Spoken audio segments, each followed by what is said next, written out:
Ok. Aquellos tiempos, estamos hablando de qué año, Gerardo, año 2000 a 2002 más o menos.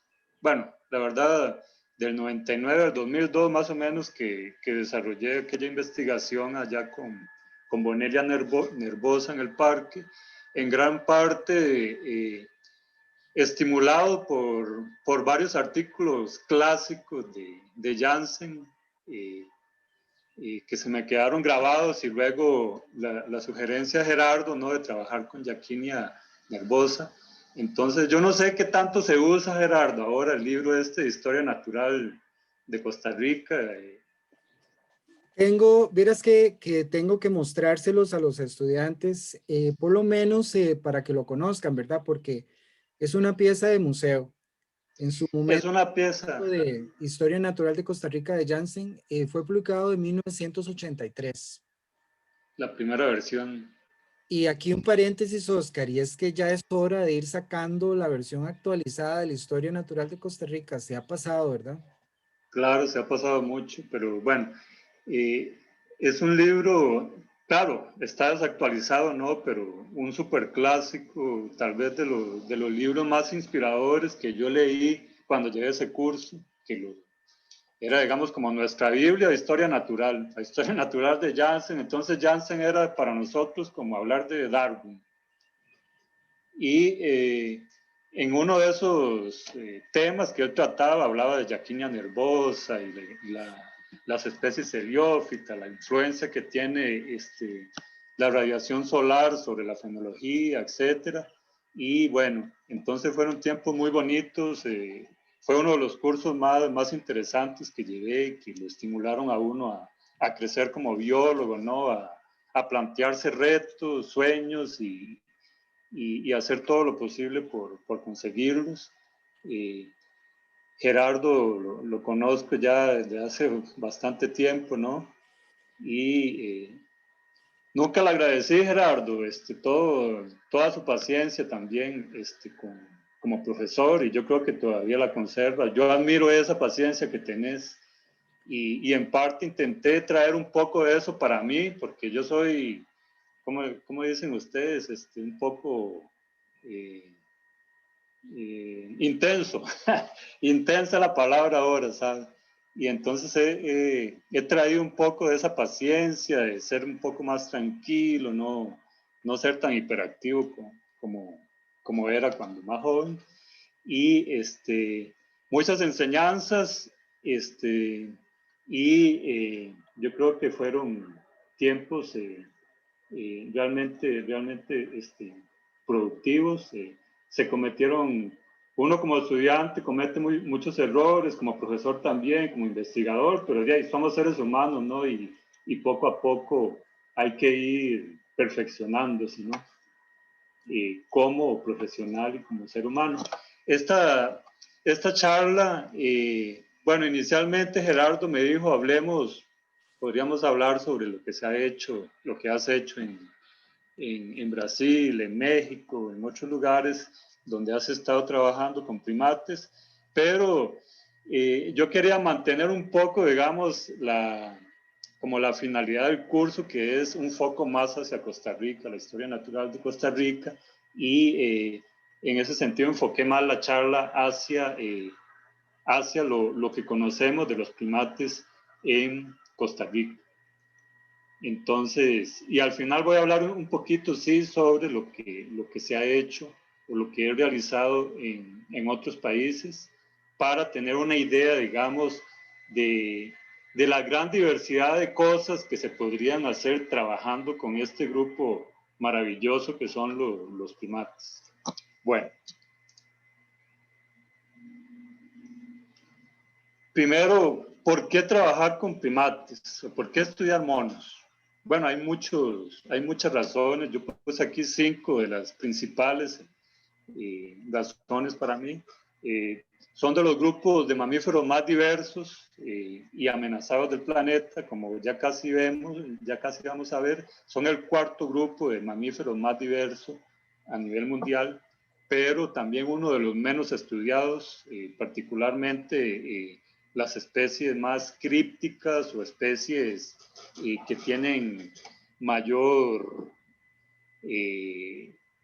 demandas espaciales y por tanto son más difíciles de ver. En algunas regiones representan, esto es sumamente importante, la mayor parte de la biomasa de vertebrados son monos. Y en el neotrópico, en particular los monos congos, los monos aulladores, brindan servicios ecológicos fundamentales para la regeneración de los ecosistemas, y no solo eso, sino también contribuyen a la captura de carbono porque ellos tienden a preferir las especies de semilla grande, y sabemos que las especies de semilla grande también están relacionadas con árboles con una mayor dureza, con un duramen más duro, por decirlo así, y esas especies tienden a captar más carbono, entonces indirectamente también están contribuyendo a la captación de CO2.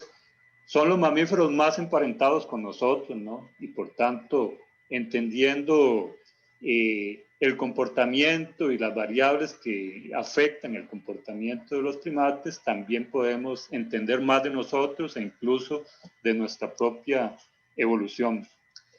Tiene una amplia flexibilidad conductual.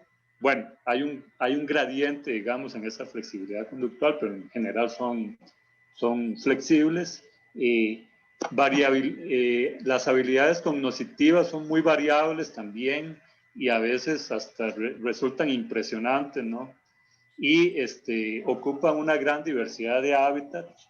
Desgraciadamente, la mayor parte de estos hábitats también son las áreas más apropiadas para el desarrollo de grandes emprendimientos urbanos, grandes plantaciones agrícolas, monocultivos, etcétera, y por tanto la pérdida de esos hábitats es constante a nivel mundial. Esta pregunta está inspirada también en un artículo de Jansen, no sé si Gerardo lo recuerda, que se llamaba How to be a Fig. ¿Cómo ser un higo, o sea, un higuerón? Exactamente. Entonces yo estoy preguntando, ¿cómo podemos ser un mono? Hay varias características fundamentales para llegar a ser un mono.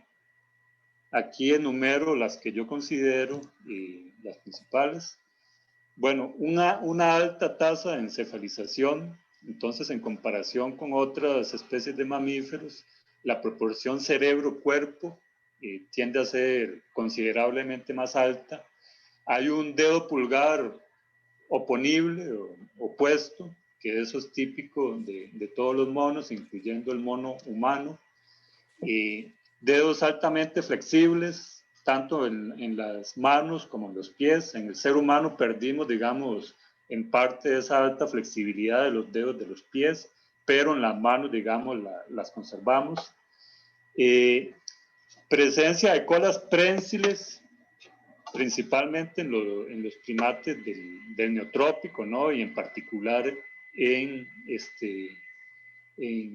Atelínide, en la familia Atelínide, que ahí tenemos los monos araña, los monos congos, los titís, los cariblancos.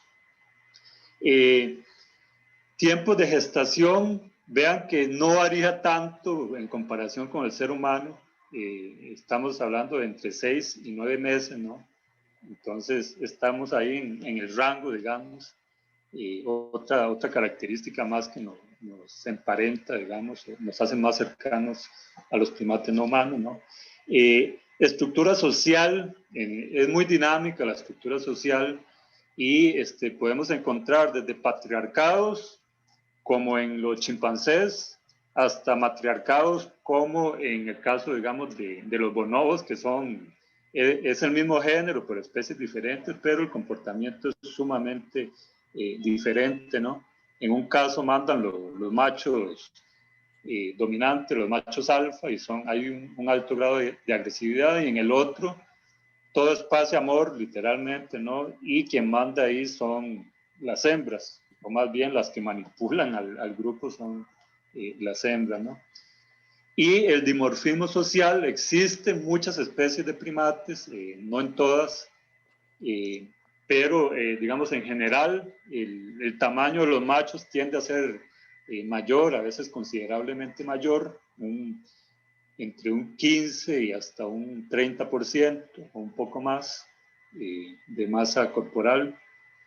Y en muchos casos también hay dicromatismo, principalmente en Sudamérica, donde los machos tienen un color y las hembras tienen otro, muy diferente. Entonces eso es útil, digamos, para cuando uno está siguiendo los monos en el campo, está estudiando el comportamiento. Entonces, si los colores son diferentes, eso ayuda mucho.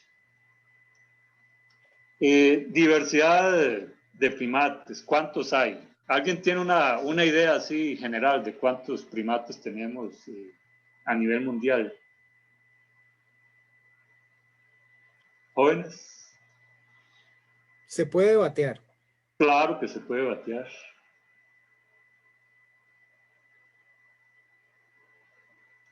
A ver, nadie se anima.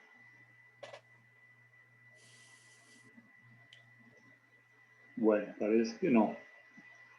En general, existen 702 taxones, pero eso incluye, digamos, subespecies que aún no está claro, digamos, si el estatus se pasa para especie nueva o si en realidad era una sinonimia y etcétera. Entonces, digamos, hay cierta incertidumbre taxonómica, pero bueno, 702 taxones, las especies sí están relativamente bien establecidas, ya hay estudios genéticos, moleculares, etcétera, para algunas en las que había duda, pero podemos hablar de 505 especies, 79 géneros y 16 familias. Sorprendentemente, incluso hasta 2017 habían aparecido algunas especies nuevas en Amazonia. Entonces, en pleno siglo XXI, ¿no? Estamos encontrando algunas especies nuevas de primates. Su diversidad es solo superada por Rodentia, ¿no? Chiroptera y Artiodáctila.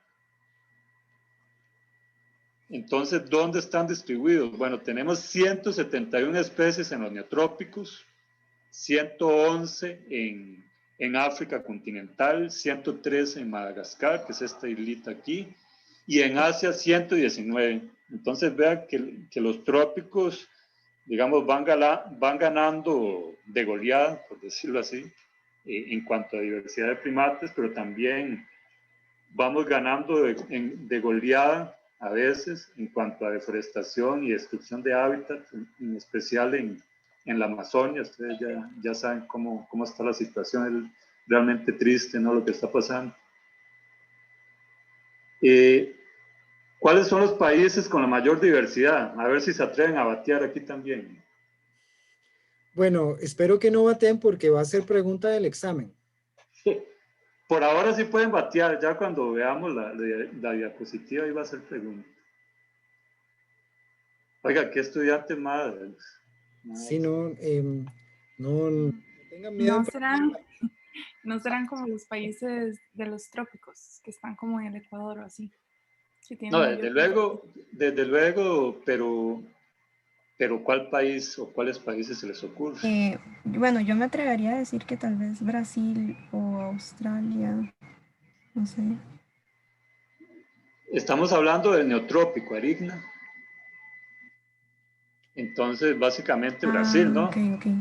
Recuerden la relación área-especie, ¿no? ¿Cuál es el mayor país del continente? Brasil, ¿no? En cuanto al neotrópico. Entonces, obviamente, esperaríamos encontrar una mayor diversidad en Brasil y así es. Entonces, aquí tenemos Brasil, ¿no? Con 102 especies. Si salimos del neotrópico, bueno, vamos a África y ahí el país más diverso es República Democrática del Congo y Indonesia. Y obviamente, bueno, Madagascar, que es una isla que pertenece a África, con 100 especies de lemures. Ahora hay un poquillo más porque se actualizó la taxonomía. pero es aún inferior, digamos, al neotrópico. Vean lo curioso, que todos estos países donde están los primates también son los países más devastados en términos de deforestación, de extracción ilegal de especies, de plantaciones extensivas como la soya, como la palma africana, etcétera.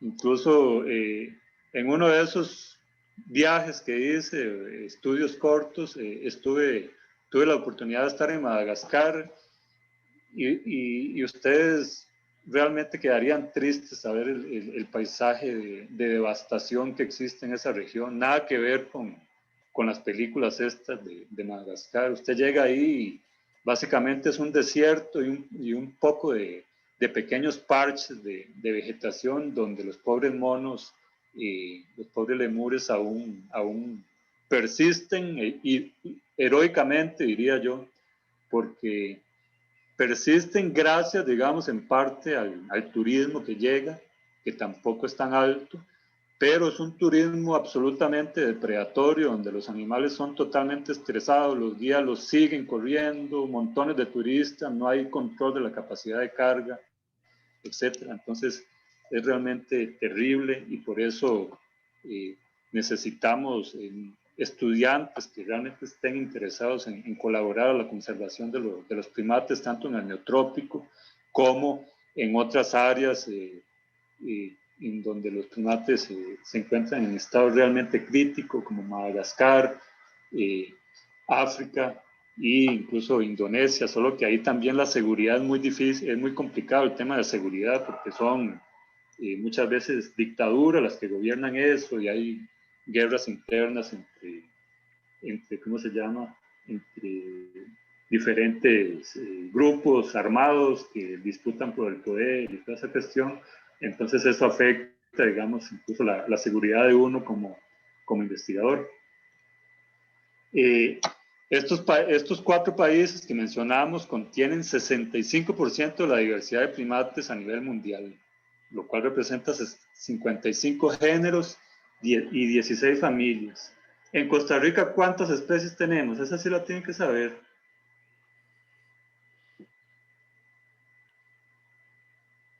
Pueden batear, ¿verdad? También. Es un poquito más fácil, pero igual. Cuatro, ¿no? Esa está fácil. ¿Cuántos? 4 o 5 por ahí, ¿no? Ariadna Jimé- dice, perdón, Pamela dice 5. 5, 4, ¿quién da más? ¿Quién da menos? Jimena dice 5. 5. Y Jimena dice 5. ¿Y quién dijo 4? ¿Alguien dijo 4? No, yo dije 4 o 5 por ahí. Bueno, batió bien Jimena. En Costa Rica tenemos 5, ya casi, digo 4, ya casi las vamos a ver. Si consideramos las subespecies, tendríamos, a ver, 2 más 2, 4, 3, tendríamos 5. 6 especies más bien, 6 taxones si consideramos las subespecies, pero considerando solo las especies realmente aceptadas son 4.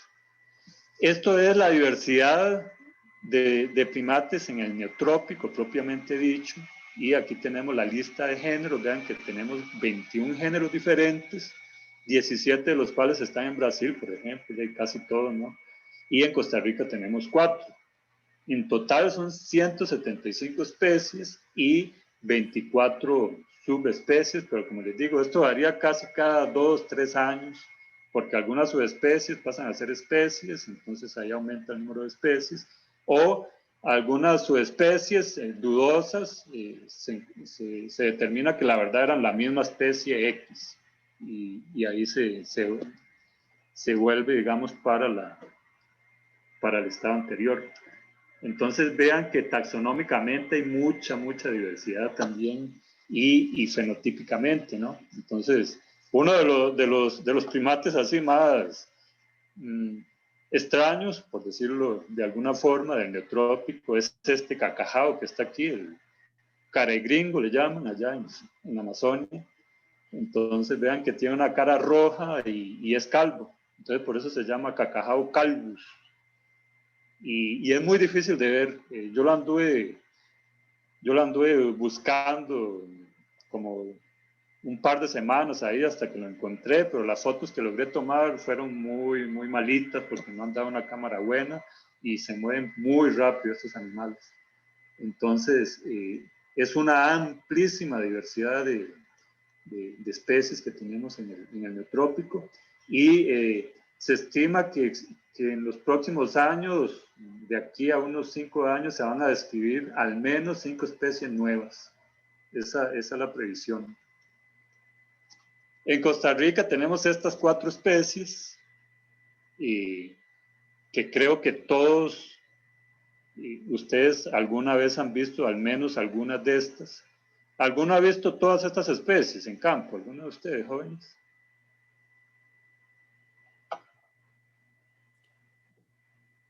Todos tienen así, check, check, check, check.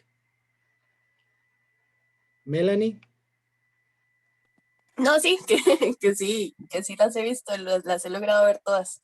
El tití es el que menos, como una vez lo vi, pero sí lo logré ver. ¿En dónde lo viste, Melanie? Ese había sido en Corcovado, en Tirena, creo.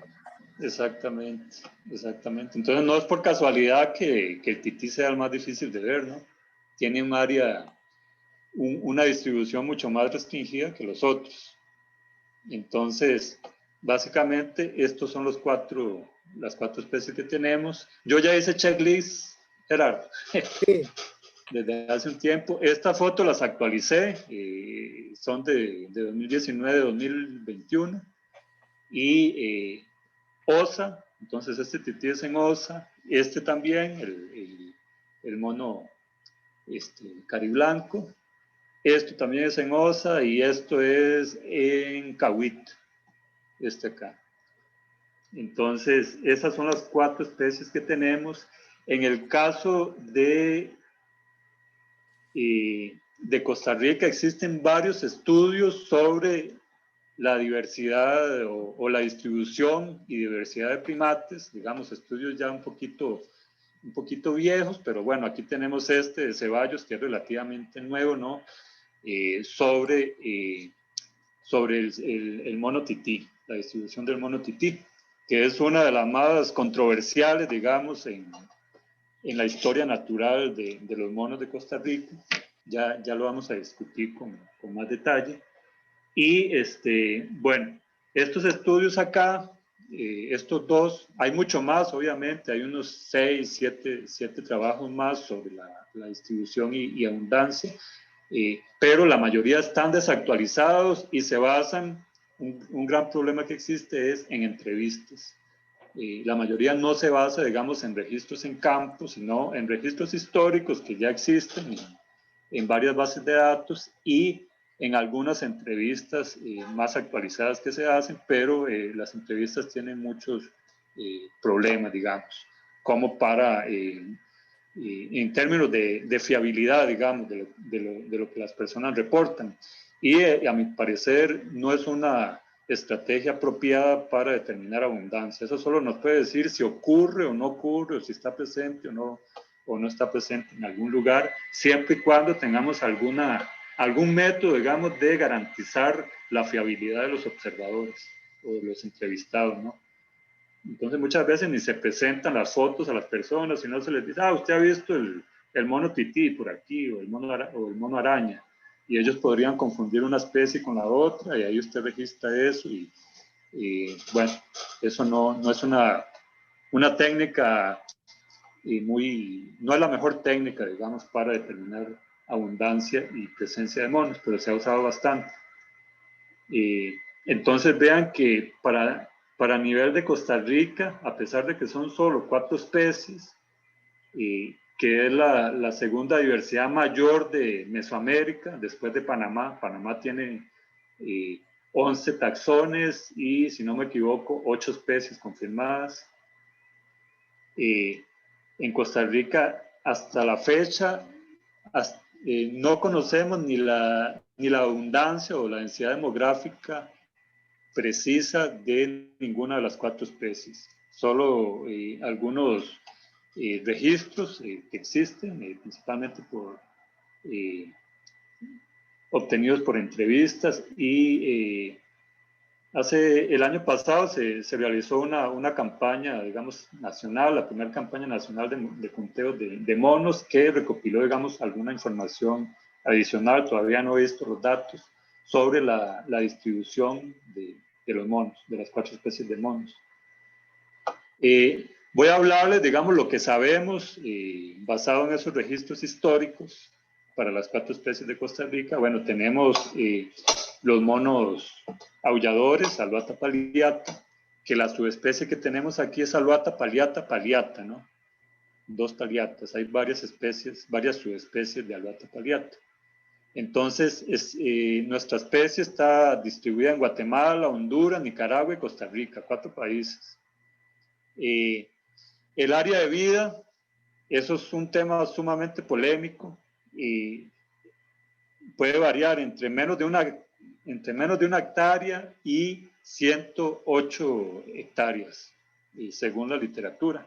Pero vamos a lo mismo, ¿no? Los métodos que se han utilizado hasta la fecha para medir áreas de vida son sumamente polémicos y muchas veces no reúnen en el rigor científico necesario como para tener un dato preciso de qué tanta área los animales necesitan para sobrevivir, ¿no? Se usa mucho el polígono mínimo convexo y las cuadrículas esas en los mapas de presencia-ausencia, pero eso tiene muchos sesgos y no es posible analizar eso, digamos, estadísticamente a través de un modelo de densidad. Entonces, eso es medio jalado el pelo, como decimos nosotros, esas áreas de vida que se reportan. El movimiento diario varía entre 50 metros y 3.000 metros o 3 kilómetros, o sea, esos son los extremos. Normalmente son más pesados los machos, entonces esta M aquí es de machos y la H de hembras. El tamaño del grupo puede variar entre 6 y 18 individuos comúnmente, pero se han reportado en otras áreas grupos mayores, pero la verdad a veces yo lo pongo un poco en duda porque a veces son, digamos, observaciones esporádicas y usted podría estar viendo, por ejemplo, 2 grupos juntos o muy próximos y erróneamente reporta que es un solo grupo y ahí va a reportar hasta 30, 40 individuos, ¿no? Pero bueno, lo más común es que sea entre 6 y 12. El sistema reproductivo, poliginia, bueno, esa fue la traducción para poligini que encontré en español, y el estado de conservación es endémico. ¿Ustedes saben qué es una especie poliginia? ¿Jóvenes?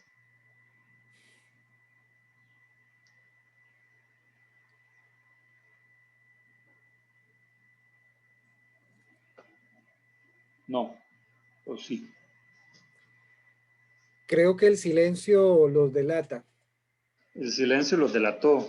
Bueno, entonces, en los sistemas reproductivos en mamíferos podemos tener varios sistemas reproductivos, los más comunes, digamos, entre los extremos tenemos la monogamia, ¿no? Animales monógamos, que es un macho y una hembra la mayor parte de la vida, como las guacamayas y muchos tipos de aves, y algunas pocas especies de primates son monógamos realmente, como Calitrix, pero la gran mayoría tienen algún tipo de poligamia o tienden a ser más promiscuos. Y en este caso, la poliginia es un tipo particular de poligamia, digamos, en donde un macho domina un harén o va a tener varias hembras a su disposición y va a copular con ellas. Entonces, eso es poliginia. Poliginia, un macho que tiene varias hembras. Normalmente es un macho más fuerte, lo que llamamos un macho alfa, y a veces más viejo también. Entonces, él tiene a su disposición un harén. Eso no significa que ellas copulen exclusivamente con ese macho, a veces hacen trampa, ¿no? Y otros machos betas se aprovechan de la situación y copulan con algunas de esas hembras a escondidas. Entonces, a eso me refiero. Aquí llama la atención, digamos, el carácter este de ser folívoro frugívoro, ¿no? Que se refiere a que no es una especie totalmente folívora ni totalmente frugívora, sino que hay una combinación de ambas. Normalmente es más folívoro, digamos que un 60% de folivoría y el resto son frutos, flores y tallos e incluso en algunos casos madera podrida. Si tienen dudas pueden preguntar en cualquier momento, pues no hay problema. En los monos araña, que tenemos aquí, en Costa Rica tenemos dos subespecies. La subespecie ornatus, o más bien frontatus, que está aquí en Guanacaste, en el norte de Guanacaste, está más restringida, digamos, es más gris fenotípicamente, y en el resto del país tenemos la especie que llamamos frontatus, Ateles geoffroyi frontatus, que es la que encontramos en Osa. De hecho, aquí es de Osa, entonces por eso le dicen allá mono colorado, porque es más colorado. En el norte hay poblaciones más grises, que es la subespecie frontatus. La dieta es mucho más frugívora, digamos un 60-70%, dependiendo de la época, hasta más de un 90% son frutos de la dieta. El área de vida, otro batazo, entre 20 y 963. Yo no creo que ese número sea posible, 963 hectáreas, pero bueno, debido a esos problemas que más o menos intenté explicarles, hay autores que reportan eso, 963 hectáreas. El movimiento diario, o sea, ¿qué tanto se mueven en un día? Bueno, 1.300 a 2.300 metros. La distribución se distribuye en al menos 7 países, estos que están aquí, ¿no? México, Belice, Guatemala, Honduras, ¿esto qué era? Nicaragua, Costa Rica, Panamá, El Salvador, es eso. Entonces, esa es más o menos la distribución. El macho, igual, es más pesado que la hembra, ¿no? 8.2 contra 7.7 kilos. El tamaño de los grupos puede variar entre 16 y 56 individuos. Sistema reproductivo, aquí varía un poco, aquí es promiscuo. ¿A qué me refiero con promiscuo, jóvenes? Tienen que saber. ¿Qué es un animal promiscuo? Tiene diferentes parejas o que se relaciona con otros animales. Exactamente. ¿Quién me habló? Aina. Mira, Aina, ahí está Aina también. Aina es estudiante de nosotros en otro curso también. Es que aquí no veo, cuando hablan no me aparece el nombre. Exactamente, Aina, al igual que en muchas otras especies, incluyendo el ser humano, a veces la promiscuidad como que es la regla, ¿no? Las hembras pueden copular con varios machos y los machos con varias hembras. Entonces, ese es más o menos como el patrón acá. No hay como esa monopolización, digamos, de ciertas hembras o de ciertos machos. Preguntita, perdón. ¿Qué se sabe? Bueno, acabas de decir que el área de vida es un batazo. Para mí es un batazo, muchas veces es un batazo. El tamaño de grupo, ¿verdad? Porque 56 se me hace demasiados. Y la otra pregunta es si esta especie se le consideraba como restringida a bosques maduros. Pero honestamente, en mi experiencia yo lo he visto en fragmentos de bosque, bosques secundarios, parches de bosque que quedan como en áreas agrícolas de potrero y cosas así. Entonces, ¿qué tan cierto es ese como calificación de que está restringida al bosque maduro? Gerardo, esa pregunta es excelente. Yo no puedo darte una respuesta excelente, pero voy a intentar darte una respuesta aceptable, digamos. Tenés toda la razón. Anteriormente se creía que Ateles geoffroyi, Ateles en general, era una especie que no se podía encontrar en fragmentos pequeños y estaba más restringida a bosque maduro. De hecho, la preferencia de cualquier primate, de cualquier animal, en la gran mayoría de los casos va a ser bosque continuo y maduro, ¿no?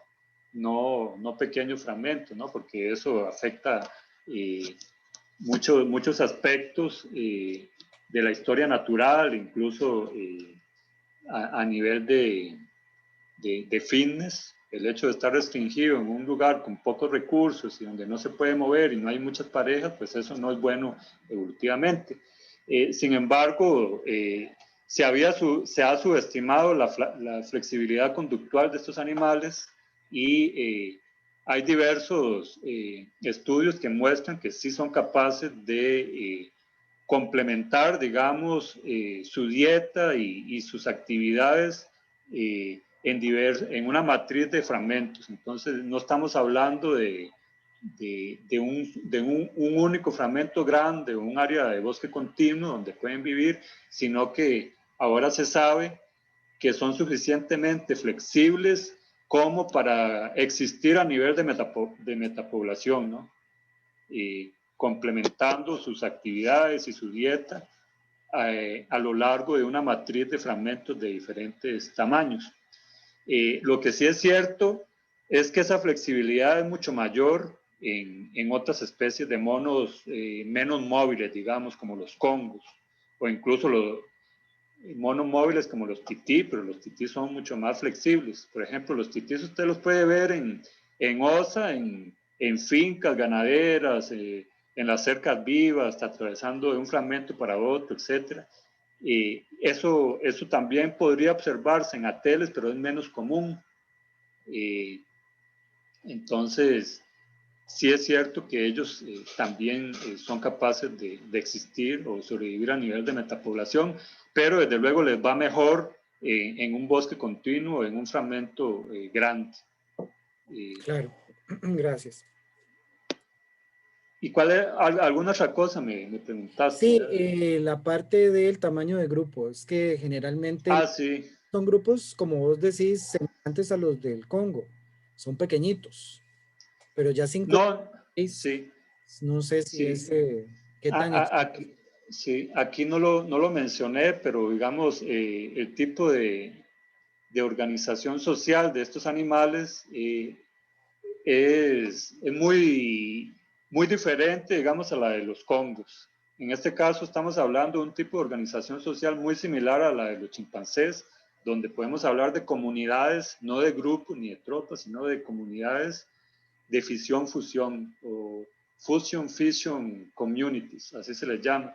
¿A qué se refiere ese término? Se refiere a que estos animales viven en comunidades grandes, incluso pueden ser mayores de 50 individuos, como vemos acá, pero se fisionan para ir a forrajear. Entonces, muchas veces los grupos que, bueno, vos estás llamando grupos, en realidad son subgrupos de forrajeo. Ellos se dividen en pequeños subgrupos de forrajeo dependiendo de su grado de afinidad, digamos, entre individuos, y se van a diferentes partes del bosque, digamos, se dividen en pequeños subgrupos para no arrasar todos los recursos disponibles en unos únicos parches, sino que ellos se distribuyen. Normalmente esos subgrupos sí pueden variar entre 2 y hasta 8 individuos. Normalmente son unisexuales y en el caso de las hembras pueden incluir obviamente crías de diferentes edades, ¿no? Entonces es muy curioso, digamos, la dinámica social de la organización social de los monos araña. Entonces sí puede existir, bueno, aquí lo puse mal también, debía haber puesto tamaño de las comunidades, pero puse de grupo, que es un término que se entiende más fácilmente, pero estamos hablando básicamente de comunidades. Por eso es tan difícil, digamos, determinar también el tamaño de las comunidades de monos araña, porque si se fisionan, o más bien, si se fisionan en la mañana, entonces muchas veces solo podemos estudiar un subgrupo. Yo estudiaba subgrupos allá en México, por ejemplo, no estudiaba la comunidad entera. La comunidad entera uno la puede estudiar solo cuando está oscureciendo, porque ellos vuelven al sitio dormidero y ahí van llegando los subgrupos. Llega el subgrupo A, el subgrupo B, el subgrupo C, y ahí se reúnen, digamos, en el área donde ellos duermen. Se quedan a cierta distancia.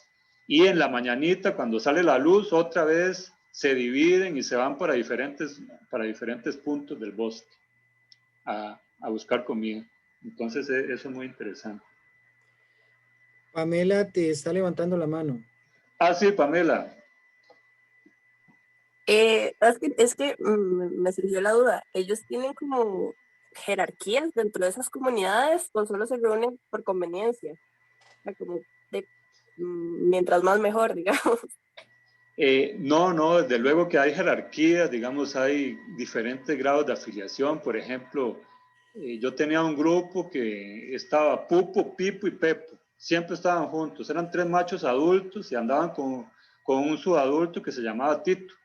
Entonces eso era uno de los grupos que tenía ya y casi siempre eran los mismos. Cuando se subdividían, entonces digamos son grupitos de amigos y amigas que casi siempre andan entre ellos. Entonces esos lazos de afiliación es otro tema sumamente interesante que allá tengo un colega en México que él trabaja exclusivamente con eso, que es Gabriel Fernández, que trabaja con esos temas y se han encontrado cosas súper interesantes, digamos, de cómo ellos hacen para estimular, digamos, el surgimiento o el fortalecimiento de esos lazos afectivos e incluso estamos hablando inclusive de comportamientos que si lo vemos desde el punto de vista antropogénico los llamaríamos homosexuales, por ejemplo, que se besan, se abrazan, hay cierto tipo, a veces hasta como juego copulativo entre machos, entonces ese tipo de caricias y besos y otras cosas contribuye, digamos, a estimular esos grados, esos niveles de afiliación entre los subgrupos. Y también ¿cómo se llama? El grooming, Gerardo, ¿cómo se dice? Catación. Acicalarse. Acicalarse, exactamente. El acicalamiento es sumamente importante también para fortalecer esos lazos afiliativos. Listo, gracias. Ok, sí, es súper interesante eso. Seguimos con Zeus Imitator, que anteriormente era Zeus capuchino, ¿no? Ahora ya se corrigió a Imitator, entonces la especie es esa. Aquí está frugívoro, pero no es frugívoro, eso no lo corregí. Califica más como omnívoro, ¿no? Porque estos animales comen absolutamente de todo, hasta latas y botellas allá en Manuel Antonio, ¿no? Tristemente se han presentado muchos casos de eso, ¿no? Estos animales comiendo basura y muchas veces se tragan las tapas de las botellas y toda la cosa y ahí se mueren por asfixia y ese tipo de cuestiones tan lamentables, ¿no? Naturalmente ellos comen insectos, frutos, semillas, pequeños vertebrados, grandes vertebrados, incluso iguanas, ¿no? Hay videos de estos animales comiendo iguanas, serafín de platanar, principalmente se comen el rabo, se lo comen vivo, digamos, el animal, se comen el rabo y lo sueltan. Es algo así muy, un poco chocante, ¿no? Pero así es la naturaleza, ¿no? La naturaleza en ese sentido no se mide con la misma moral que podríamos medirla nosotros. Es ajena a la moral, por decirlo así. El área de vida, igual, de 20 a 164 hectáreas, se mueven entre 1 kilómetro y 3 kilómetros por día. Y bueno, está distribuida en Costa Rica, Honduras, Nicaragua y Panamá. El peso se los quedo debiendo porque había unos datos ahí que me parecían medio raros, así que no lo incluí, pero debe ser en una media, digamos, de unos 6 kilos, 7 kilos. Tengo que buscar una información fidedigna sobre eso. El tamaño de los grupos, entre 8 y 26 individuos, también la poliginia lo que prevalece en cuanto al comportamiento al sistema reproductivo y también están clasificados como amenazados. Esta quizás es la especie más astuta o intrépida de todas las especies que tenemos aquí, y a nivel del neotrópico también. A estos animales solo les falta hablar, la verdad. Hacen cosas realmente impresionantes, incluso inventan herramientas, utilizan herramientas, cazan, son capaces, bueno, el género Zapallos, de vivir en cuevas, en la Sierra de la Capivara, en Brasil, por ejemplo, donde la cobertura boscosa es muy, muy baja en algunas regiones. Estos animales se refugian en cuevas durante las épocas más de mayor irradiación solar. Es algo realmente sorprendente. Y lo que hacen estos animales, ellos pueden explotar incluso recursos marinos, conchas, moluscos, los quiebran con piedras, los consumen, forrajean entre las raíces de los manglares. Bueno, es sorprendente la capacidad cognitiva que tienen. Finalmente, Saimiri Orstedi, que tenemos 2 subespecies, en el mapita lo podemos ver, Ciurus Saimiri Orstedi citronellus, en el Pacífico Central, Parrita, Quepos, Parque Manuel Antonio, y en el sur del país tenemos la subespecie Orstedi, que es principalmente península de Osa, ¿no? Corcovado, toda esta región del sur. Se conoce muy, pero muy poco sobre la distribución real que tienen, digamos, y cuáles son los límites, etcétera, de Saimiri Orstedi. Por eso, entre los proyectos de investigación que tenemos, que bueno, estoy elaborando con otros colegas, es un estudio para determinar la distribución y densidad demográfica y viabilidad poblacional de Saimiri Orstedi a nivel mundial, que a nivel mundial estamos hablando de Costa Rica y la provincia de Chiriquí en Panamá, ¿no? O sea, básicamente Costa Rica y un pedacito de Panamá. Entonces, también los machos son un poco más grandes que las hembras, no llegan a pesar 1 kilo, pero son un poquito más grandes, y el tamaño de los grupos entre 4 y 93 individuos. Este dato también está jaladito el pelo, que yo llamo, debido a los problemas que ya mencioné en este tipo de muestreos, ¿no? Que muchas veces son muestreos cortos o observaciones así muy puntuales, y es muy posible que en realidad no vieron el grupo entero, sino un pequeño subgrupo o la colita, digamos, del grupo, y eran solo 4 individuos. Ahí reportan que eran 4 individuos. Entonces, eso es lo que tenemos de las 4 especies. El titín en algún momento fue muy afectado por el concepto errado de que se creía que era una especie introducida en América Central. Entonces, digamos, no se le daba pelota desde el punto de vista de conservación. Es una especie plaga, introducida, entonces, ¿por qué la vamos a conservar? ¿Por qué nos vamos a preocupar por ella? Este preconcepto o esta interpretación errada se originó a partir de las publicaciones de Herkovich. Porque en esas publicaciones iniciales, Herkovich decía que era casi imposible que la distribución de Saimiri Orstedi pudiera explicarse naturalmente. Es una distribución totalmente disyunta, digamos, de las especies que tenemos en Sudamérica. Entonces aparecía ahí como salido de la nada en Costa Rica y Panamá. Entonces, para él era mucho más simple, era una explicación más probable que el ser humano lo hubiera introducido.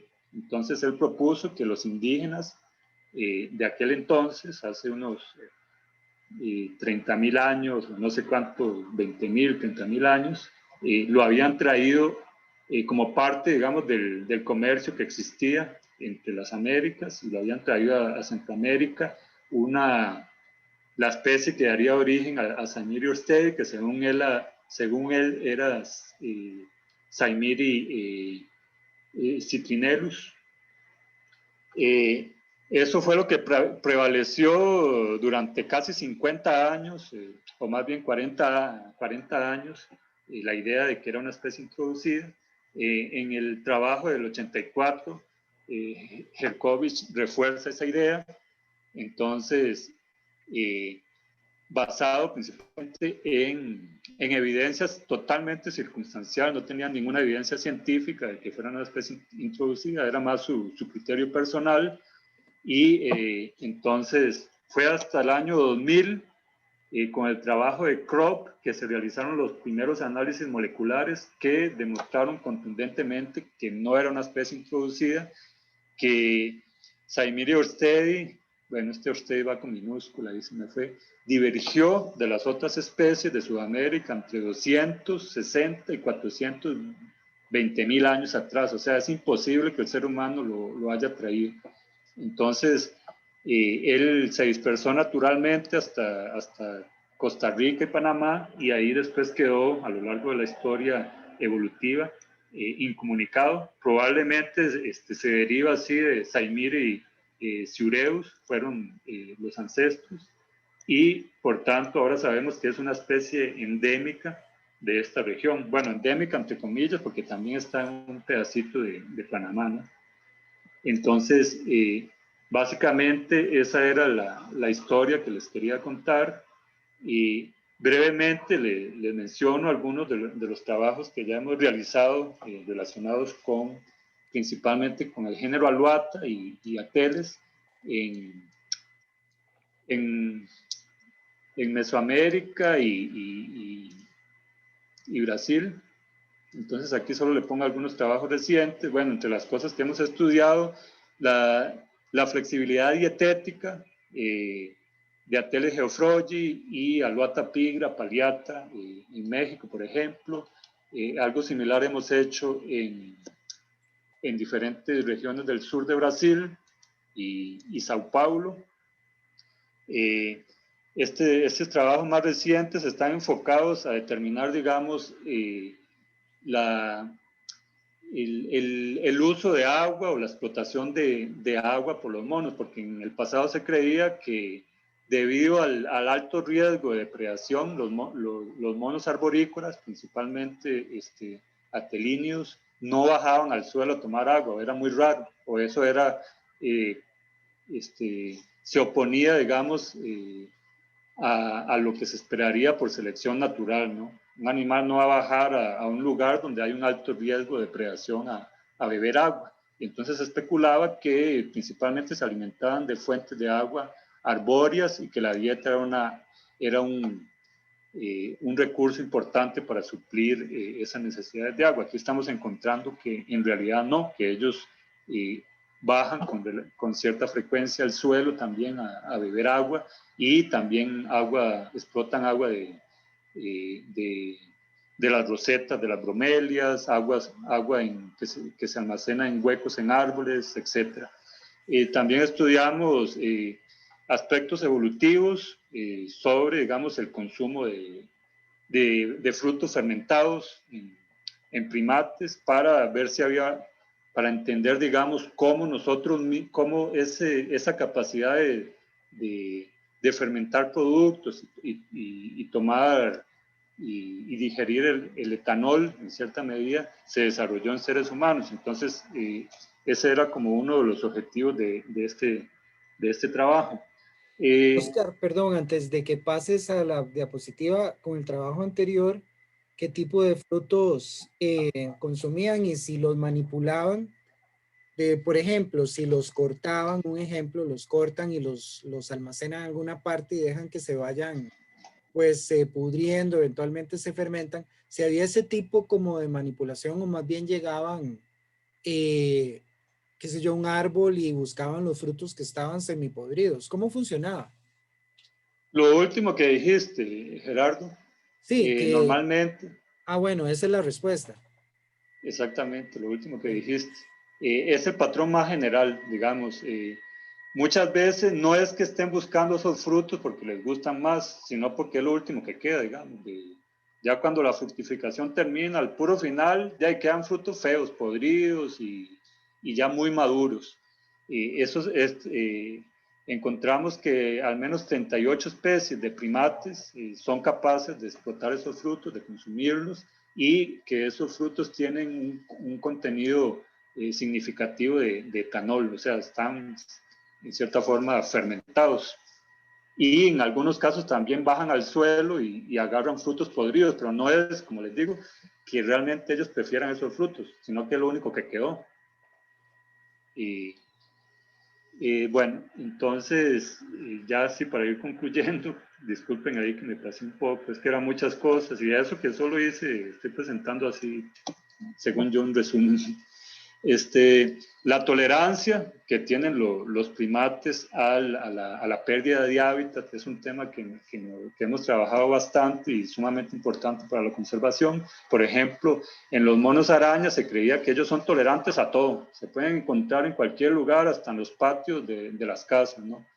Y estamos viendo que eso, o esa idea más bien puede afectar muy negativamente la conservación de esta especie. No, pues podemos seguir talando bosques, podemos seguir fragmentando, que esos animales sobreviven en cualquier lugar y no es así. Entonces, en este artículo, que es una revisión, intentamos explicar o justificar por qué creemos que eso viene siendo una sentencia de muerte, más bien no ayuda a la conservación y la difusión de ese tipo de ideas. Y es totalmente falso por el alto grado de endogamia que existe en esas poblaciones, por el asunto de la fiebre amarilla, ¿no? Que puede diezmar fácilmente en un año cientos y hasta miles de individuos o acabar con poblaciones enteras. Eso ha sido reportado con frecuencia en Brasil. De hecho, ahora estamos pasando un episodio de fiebre amarilla drástico en Brasil. Ya han muerto como 600 individuos, así ya claramente identificados con fiebre amarilla. Y otros aspectos más de historia natural, como la capacidad que tienen estos animales de adoptar otros individuos. Entonces, digamos, esos son como las cosas más recientes. Además, digamos, de la parte de la contribución que tienen los primates sobre la regeneración de los bosques. Estamos hablando de eficiencia en dispersión de semillas, de contribución que tienen estos animales a la captación de CO2 y flexibilidad dietética a lo largo de un gradiente de alteración de hábitat, etc. Entonces, eso es básicamente lo que hemos trabajado y lo que les traía para hoy. No sé si todavía hay tiempo para alguna pregunta. Claro, sí, tenemos tiempo para algunas preguntas. No sé si tienen preguntas, pero mientras van pensando en algunas, yo sí tengo una. Y es Sí, Gerardo. a Saimiri Orstedi, que me llama la atención porque es una especie que se ha considerado más bien de bosque secundario, bosques alterados, y es común en Manuel Antonio, por ejemplo, cerca de hoteles. A veces se sale casi a potreros, se mueve por las cercas y sí, incluso en plantaciones de palma africana, que es uno de los nuevos... De hecho, aquí está en una palma africana comiendo frutos. Bueno, de la palma africana. Entonces, sí, nuevamente, es decir, es una especie, como vos decís, al principio decías, que son los primates en general, les va bien si el ambiente es de bosque maduro y se la juegan en bosque secundario, bosques alterados. Este es uno que más bien se ha especializado, ¿verdad? En ese tipo de hábitats. Exactamente, Gerardo. De hecho, hay diversos trabajos, principalmente de Bobinsky, pero tiene otra colega que yo creo que fue estudiante tuya, Daniela Solano, que ella hasta tiene allá una asociación que se llama Fundación Saimiri, que trabaja precisamente con eso, con comportamiento, ecología y hábitos alimenticios de Saimiri. Y ellos es mucho más fácil verlos en áreas alteradas, cerca de pastizales, plantaciones, y constantemente uno los ve atravesando cercas, calles, cercas vivas, comiendo guayaba. Yo no sé si sabes, Gerardo, tengo un lotecillo allá por Guadalupe, La Palma, camino hacia la entrada de los Patos del parque. Ah, muy bien. Sí, y entonces... Es la famosa reserva del bosque lluvioso Oscar Chávez. No, porque solo tiene como un cuarto hectárea. No llega a ser reserva, es un pedacillo ahí. A mí siempre me ha gustado esa región. Oiga, y ahí hay varios árboles de aguacate, unos arbolones de mango, de manzana de agua.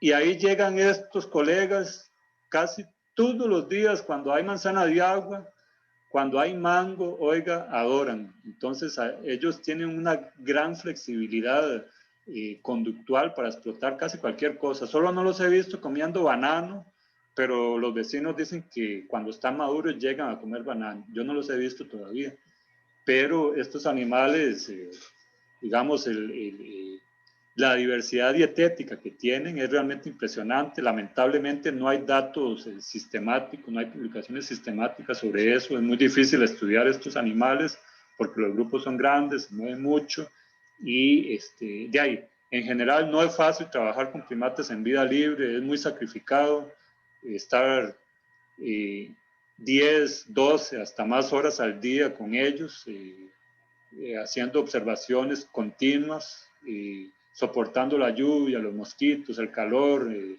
las mojadas, el peligro de ser mordido o picado por animales, etc.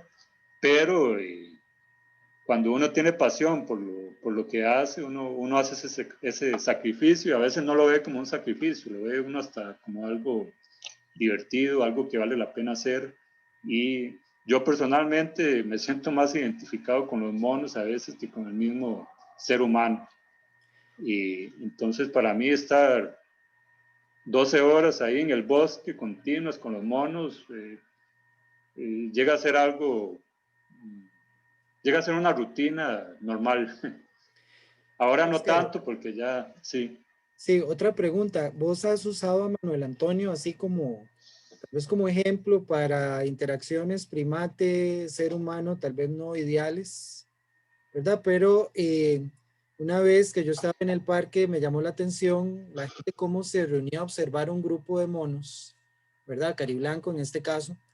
Y los monos es como que manipulaban a todo el grupo de seres humanos. ¿Por qué digo esto? Porque simplemente tenían como a dos que hacían un show y otros que antes, ¿verdad? Estaban totalmente identificados, iban robando cosas. A la gente que dejaban los bolsos en la playa, comida, o amenazaban tal vez a la gente que ellos se veían como más, no sé, como susceptible, ¿verdad? De asustarse, como una señora con un niño pequeño, un ejemplo.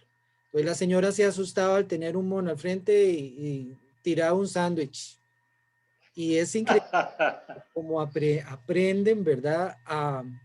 Como a trabajar con esos grupos humanos y de ahí, alimentarse, ¿verdad? Porque si no es que la gente les da comida, que eso es totalmente, pues, inapropiado, la roban.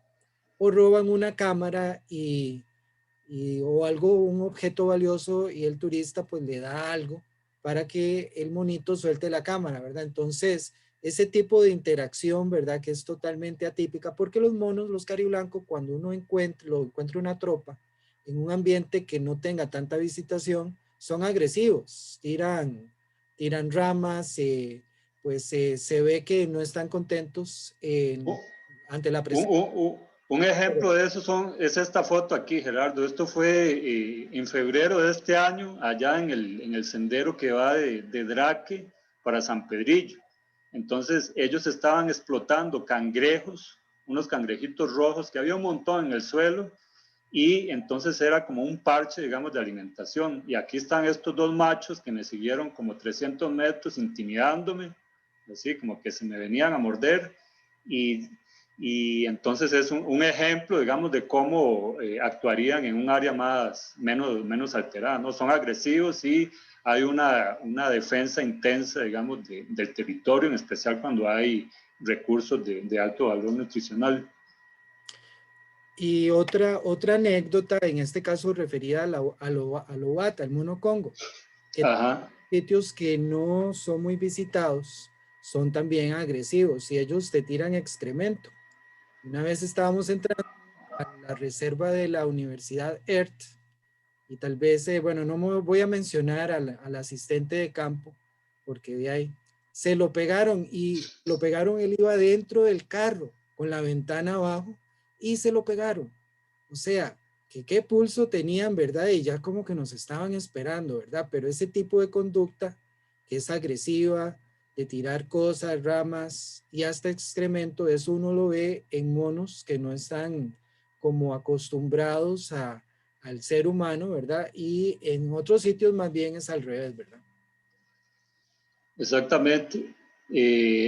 Con respecto a los cara blanca, como decís vos, y ya lo mencioné anteriormente, solo le falta hablar. A mí no me sorprendería nada de lo que pueda aparecer en el futuro con cara blanca. Estos animales, si no son los más inteligentes, son entre los más inteligentes de todos los primates neotropicales, junto con zapallos, que es un género muy parecido a este. Y es realmente, ya uno solo, entre más los conoce, más se sorprende. Por aquí nos dice Pamela, que nos cuenta que en Santa Rosa los guardaparques fueron acusados de tener monos entrenados. Yo sí he visto interacciones un poquito así como negativas. Ahorita se me olvida el nombre de este refugio de fauna silvestre, que era una mezcla entre un área de conservación y un zoológico, digamos, sin jaulas, porque los animales interactuaban directamente con la gente, se les subían a la gente. Eso pasó con un mono araña, y es honestamente inapropiado. Estamos hablando de posibles enfermedades zoonóticas, tanto de ellos hacia nosotros como nosotros hacia ellos, y entre otras cosas, ¿verdad? Que esos, digamos, desórdenes de conducta no deberían darse, ¿verdad? Y es que, como vos decís, en Madagascar, que pones el ejemplo de Madagascar, que persiguen a los lémures, los turistas, hasta el punto de que hay, podríamos decir, hasta acoso, ¿verdad? Que no los dejan alimentarse o interfieren con su Claro. comportamiento normal. Sí, sí, es un problema serio, ¿sabe? Y yo creo que se presenta en menor o mayor medida en casi todas las áreas de conservación, no solo en esos lugares que hablamos. Y de ahí falta de cultura o de sensibilización ambiental de las personas, ¿no? Incluyendo los mismos funcionarios del parque. Una cosita, Oscar, de las 4 especies que tenemos aquí en Costa Rica, en tu opinión, ¿cuál es la más amenazada? ¿Cuál es la que requiere más protección, que está así más en problemas en términos de disponibilidad de hábitat? Sí, según la IUCN, sería los monos araña, ¿no? Porque en general no les va tan bien en áreas fragmentadas. Es más raro verlos. Pero los otros 3 tienen más tolerancia en ese sentido. Igual, digamos, la diversidad dietética tiende a ser mayor también en estos otros 3 que están aquí en comparación con los monos araña, que son más frugívoros, y normalmente ellos prefieren especies de frutos de bosque maduro, bosque relativamente conservado. Bueno, principalmente ficus, pero también otras especies que es difícil ver, digamos, en áreas más alteradas. Aquí en Lisset nos hace una pregunta que dice, uy, se me fue, no la veo. ¿Cuántos años puede vivir en promedio, y estos comportamientos con los humanos pueden ser como heredados o aprendidos como enseñando a los más jóvenes? Me imagino que habla en general de todas las especies, o por lo menos del cariblanco, ¿verdad? Que es uno de los que más interactúan con los turistas. ¿Cuánto A puede ver llegar a si... vivir? Sí, nosotros estamos haciendo una base de datos sobre ese tema, y bueno, son pocos los estudios que hay sobre eso, ¿no? Para cada una de las especies, pero oscila aproximadamente entre 15 años, digamos, en condiciones naturales, y hay reportes hasta de más de 20 años en cautiverio. En general, digamos, para Atelínidae, que son eh, los monos que tenemos acá. Entonces anda más o menos por ahí. ¿Cuál era la otra cosa? Vamos a ver el chat. Sí, esos comportamientos con los humanos pueden ser aprendidos o heredados, enseñando a los más jóvenes. Esa duda es sumamente interesante y sí, se sabe que no solo en estos primates, sino prácticamente en todos los primates eh, del paleotrópico y el neotrópico, existe lo que se llama cultura de primates o ¿cómo se dice? Patrones de comportamiento aprendido, que es algo que fue muy polémico hasta hace algunos años, pero ahora es mucho más aceptado, digamos, hablar de culturas entre primates silvestres. Y se sabe, digamos, que hay, por ejemplo, ese grupo que les decía de la Sierra de la Capibara, que utiliza cavernas del género Zapallos, lo que se ha visto es que es algo aprendido, porque otros grupos en otras regiones donde no hay cuevas no tienen ese comportamiento. Pero en ese caso en particular, los animales ven que los adultos hacen eso, los juveniles, y ahí lo van replicando, entonces como que se va heredando esa cultura. Que dicho sea de paso, hay toda un área de investigación sobre cómo evolucionó la cultura humana basada, digamos, en las evidencias que proporciona el estudio de primates neotropicales y paleotropicales. Oscar, otra pregunta que vos tocaste al final, que es muy interesante, es el caso de las enfermedades o las pandemias. Hablaste de la fiebre amarilla. Sí. Y no sé si hay datos de carga de parásitos. Imagino que sí, en términos de estas 4 especies, y si salen muy enfermos o si son así como reservorios de enfermedades para ellos mismos, así como para los seres humanos. Sí, Gerardo, otra pregunta muy importante. Hay varios estudios del grupo de Gustavo Gutiérrez, Ismael, ¿cómo que se llama? Ismael Chinchilla, que es un veterinario muy bueno, un señor ya, pero él ha participado en muchos de estos estudios, principalmente con ectoparásitos. Y ellos han publicado varias cosas en diferentes revistas de parasitología. La diversidad no es muy alta, o sea, no tengo así los datos así a mano como para que los exploremos, pero hay algunos trabajos, sí, y de hecho estamos elaborando un metaanálisis sobre ese tema, porque la información que existe, al menos para Costa Rica, está súper dispersa. Y a veces, incluso en tesis, o sea, en publicaciones, trabajos que no han sido oficialmente Sí, publicados, no han pasado por... tesis que se han hecho y que no se publicaron. Sí, porque muchos estudiantes de ahí les sale un trabajillo ahí a mitad de la tesis, dejan todo botado y nunca publican. Es un gran problema, un gran error y eso no contribuye en nada a la conservación. Entonces es como una doble moral de los mismos estudiantes. No, a mí me gusta la biología, la conservación, no sé qué, pero no mueven a veces un dedo para seguir adelante. A veces es falta de estimulación, a veces la situación y eso, pero yo creo que ningún trabajo se finaliza de tesis o investigación hasta que no se publique en una revista apropiada. Bueno, hablando de eso, Oscar, vos acabas de postear una oportunidad de investigación en tus redes sociales. Creo que perfecto. Está en la página de biología. Sí, voy a salirme de aquí para hablarles muy rápidamente de eso, si Gerardo me da tiempo. Claro que sí, Entonces, porque es importante. Entonces, vamos a ver dónde está esa cuestión. Tengo un montón de cosas abiertas. Déjame ver, Flickr.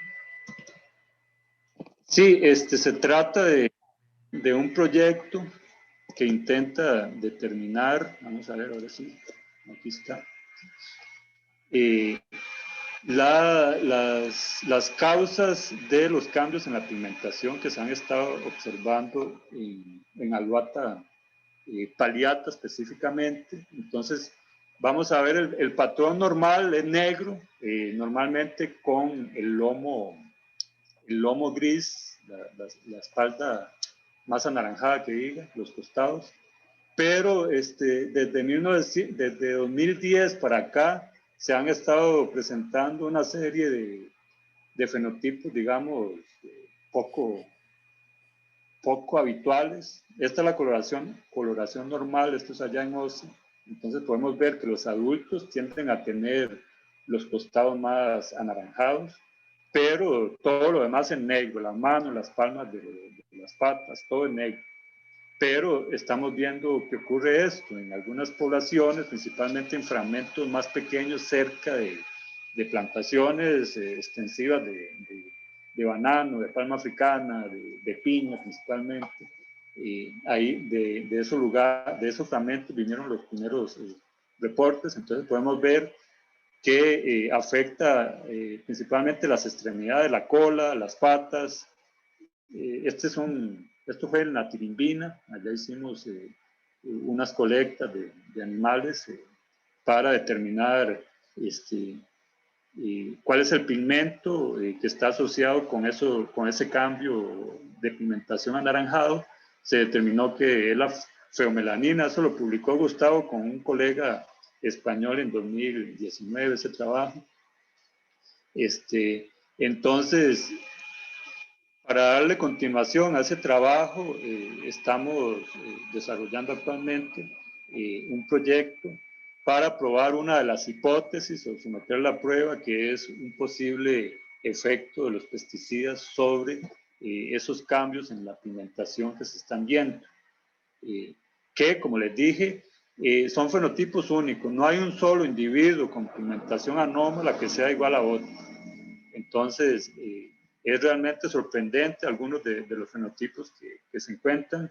Ese tipo de feomelanismo, entre comillas, puede variar entre parcial, que es solo una parte de la cola o la mitad de la cola, la punta o la palma de la pata, hasta feomelanismo total como esto, que es en ¿cómo se llama?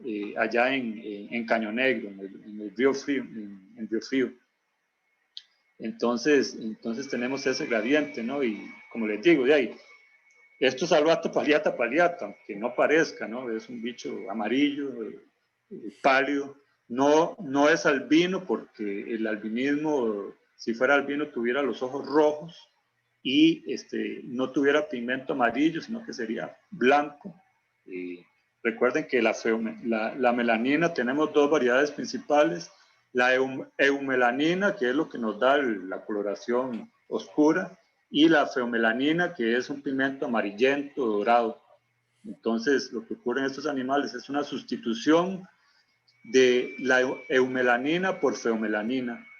¿Cuál es el detonante ambiental? No lo sabemos. Hay varias hipótesis. Solo en Costa Rica se ha observado. No solo en Costa Rica, parece que en toda Mesoamérica hay reportes. Bueno, nos pusimos a investigar, yo hice contacto con algunos colegas de México, etcétera, de Panamá, y ellos nos enviaron, incluso aquí mismo hay fotos para Panamá y para México. Pero la mayoría de reportes son para Costa Rica, pero parece que es a nivel de todo Mesoamérica. Hay algunos colegas que me indican que también en Nicaragua hay registros, solo que no hay ningún estudio sistemático sobre el tema. Son solo, ¿cómo se dice?, observaciones ocasionales o anecdóticas de los mismos investigadores que han estado por ahí, de las personas, pero nunca existió un estudio para investigar eso. Algunos investigadores incluso creían que eso era parte natural o parte de la variación natural de los animales, pero estamos viendo que no, porque son muy pocos los grupos en donde se presenta y el patrón natural es el negro, ¿no? Entonces, variaciones como estas, algo tiene que estar pasando. Entonces, las hipótesis que barajamos, más probables, es la endogamia. Entonces, grupos en fragmentos muy aislados o de menor calidad, por decirlo así, de ahí uno esperaría que la endogamia sea mayor y bueno, eso va a promover la aparición de este tipo de problemas, entre comillas, ¿no? o de anormalidades. Otra opción era que los pesticidas tuvieran algún efecto promoviendo o alterando la biosíntesis de la melanina, en donde una mayor presencia de azufre o sulfuro en la dieta o en el ambiente va a promover una mayor generación o biosíntesis de feomelanina sobre la eumelanina, y eso resultaría en coloraciones más anaranjadas. Dice Daniel Reyes si sucede en todas las especies porque le pareció ver la foto de un cariblanco. ¿Pasen todas? Sí, buena pregunta esa, Daniel.